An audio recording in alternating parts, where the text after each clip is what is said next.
Welcome class. Today we're going to be learning about surface area of rectangular prisms. So far we've been talking about a simple rectangle, okay, something like this piece of paper, where to find the area of this rectangle I would multiply the length times the width.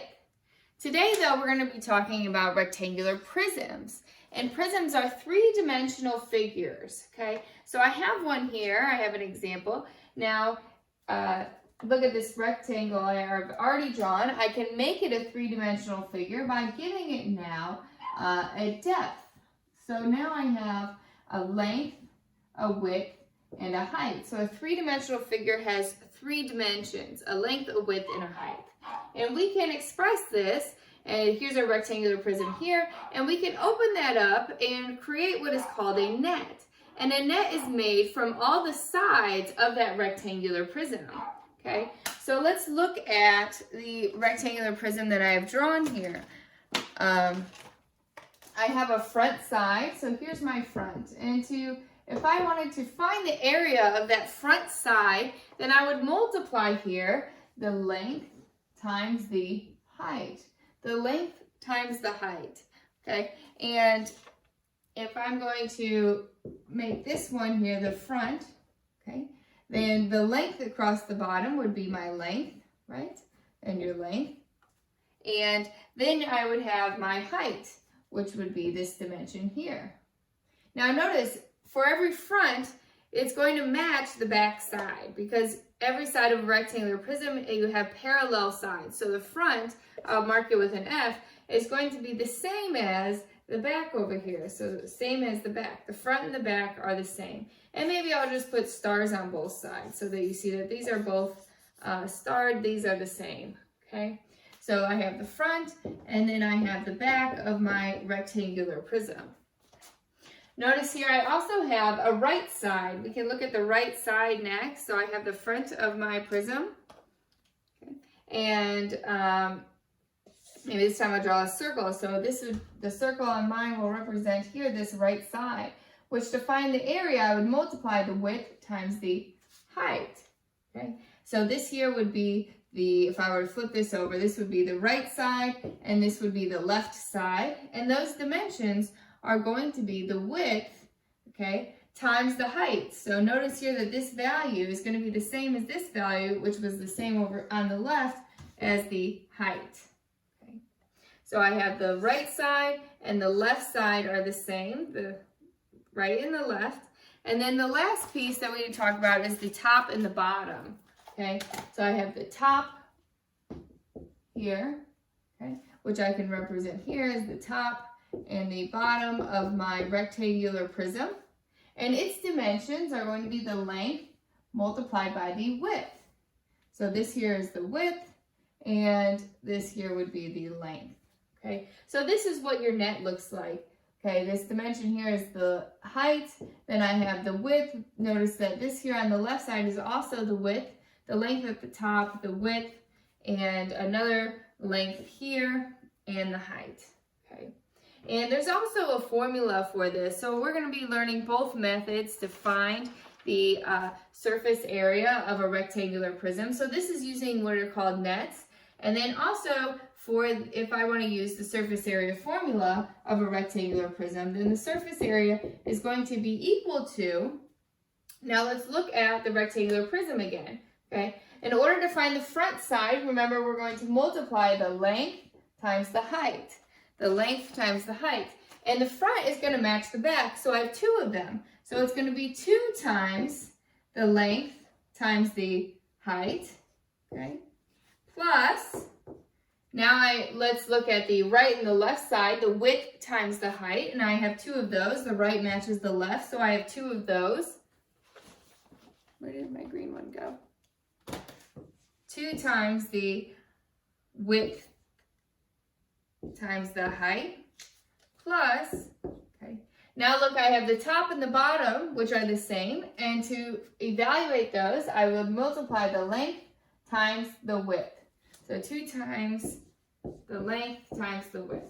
So if you knew what the height and the width and the length were, you could plug them into this formula, or you might be given a net to calculate from.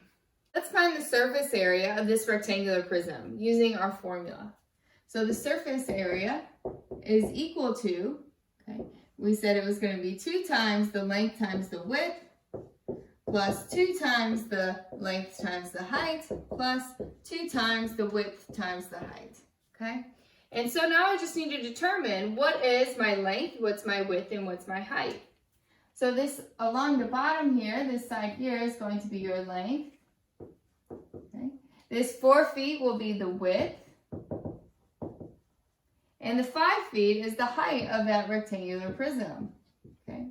So now that I have these values, I can plug them in, okay? You're going to be multiplying everything by 2. 2 times the length, which is 7, times my width, which is 4, plus 2 times the length again, which is 7, times this time multiplied by your height of 5, plus 2 times the width, which is 4, times the height of 5.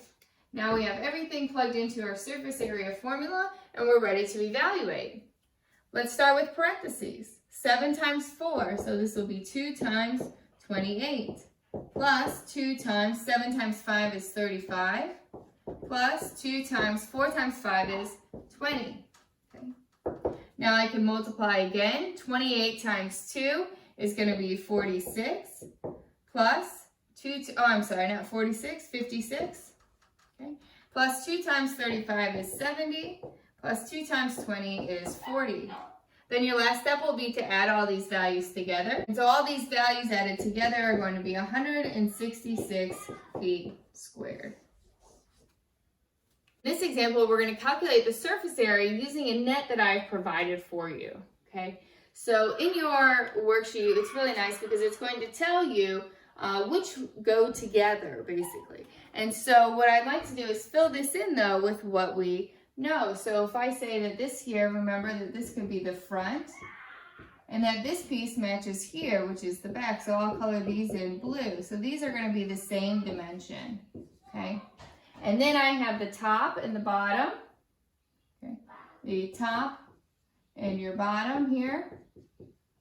And these are the same dimension, so I'll color them green. And then I will have your left and the right, which are also the same dimension. We'll make these red. So now that I know which are the same, okay, now I can go ahead and evaluate because I know I have 2 of each. So let's start with the front and the back. Let's find the area of those rectangles. So the area here is going to be, well, I have my length here is 5 multiplied by 4. So it's going to be 5 times 4, but I have 2 of them, remember? So I want to multiply those by 2. So 2 times 5 times 4. Plus, now let's look at the top and the bottom. Those dimensions are 5 and 7. So notice you also have a 5 and a 7 here, so they match, and they should match. And you have 2 of them, so it's 2 times 5 times 7, plus my left and right side. Now let's find those dimensions. I have a length of 7 and a height of 4. Okay, that will be the same here, 7 and 4. So I have 2 of those, plus 2 times 7 times 4. Okay, so now I can evaluate there. And 2 times 5 is 10, plus 4 is 40. So I have 40 plus 2 times 5 is 10 again, times 7 is 70. Plus 2 times 7 is 14, times 4 is 56. Okay, so now all you have left to do is to add all your pieces together. So the total area is going to be 40 plus 70, which is 110, plus 56, which is 166 feet squared. Okay. So notice using both methods, we were able to calculate the same area. Okay, so in your homework, you'll be given nets and you'll just be given cubes. So if you're given a nets, then you can identify the pieces and plug those into the formula. Okay, if you're having trouble with this, please reach out. I'm sorry for the rushed video, trying to get this out as fast as I can. So if you need help, email, call, or text. Thanks. Bye.